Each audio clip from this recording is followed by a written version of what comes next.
about Jan Schakowsky? Let's have another hand for her. She's great? She's awesome. Well, thank you all very much for being here. How about the heat here in Washington? Is it great or what? This is heat. Thank you. Thank you for being here. Thank you for continuing the work. As we all know, we have come a long way, but we have a long way to go, and your being here helps us to lead the fight to continuing on our way forward. Today, we mark the 20th anniversary of Americans with Disabilities Act. I'd like to also thank the National Council on Independent Living for inviting me here to take part in this celebration and sharing a few words with you.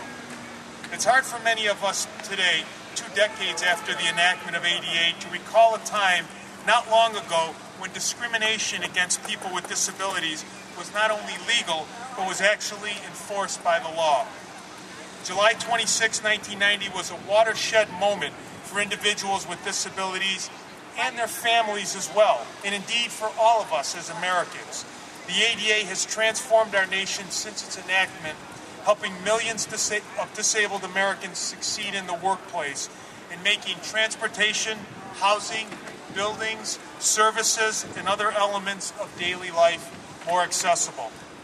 Celebrating this historic anniversary gives us an opportunity to look backward and to highlight the successes of ADA in protecting the rights of individuals with disabilities. Equally important, it gives us an opportunity to think about our society today and consider some of our more recent accomplishments as well as the work that we still have yet to do. I'm proud to have supported an economic recovery package that included billions of dollars in federal funding for elementary and secondary education, including funding for important programs, especially designated to help individuals with disabilities. The additional Title I and IDEA Act funding has enabled local school districts, which I represent in upstate New York, and others across the country to continue to provide and enhance critical special education programs. With funding for these programs consistently neglected in the past, the recovery bill has played a critical role in ensuring that children of every ability level are afforded a quality education. And you know, as a parent of more than one child, you know that not every child learns on the same level or at the same rate or in the same way. And it's critically important that we make those kind of provisions, and that's what this bill does. Today, Congress is still and must continue working toward passage of the Community Choice Act. My constituents back at home consistently tell me that this is the most important legislation to affect people with disabilities since the ADA. I have called on my colleagues to join me and others in this bipartisan effort to keep Americans with disabilities where they want to be, in their own homes rather than in institutional settings. We cannot forget the nearly 3 million disabled Americans that are veterans, up about 25% since 2001. On the battlefield, the military pledges to leave no soldier behind. As a nation, it should be our pledge that when they return home, we leave no veteran behind. I am proud to say that this Congress has worked to live up to that pledge.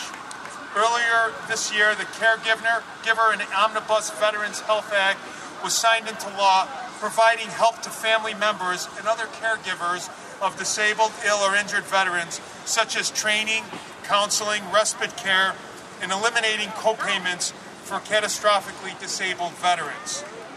We have also taken a significant step toward ending the disabled veterans tax for all medically retired service members. This tax unjustly forces disabled military retirees to give up $1 of their pension for every dollar of disability pay they receive.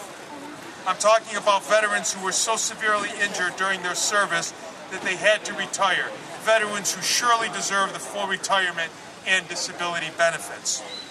And last week, with Congress's urging, the VA announced that they will ease the claims process for veterans suffering from post-traumatic stress disorder. This will ensure that those who leave service with psychological wounds, as well as those with physical wounds, have access to the critical benefits they have earned in defense of our nation.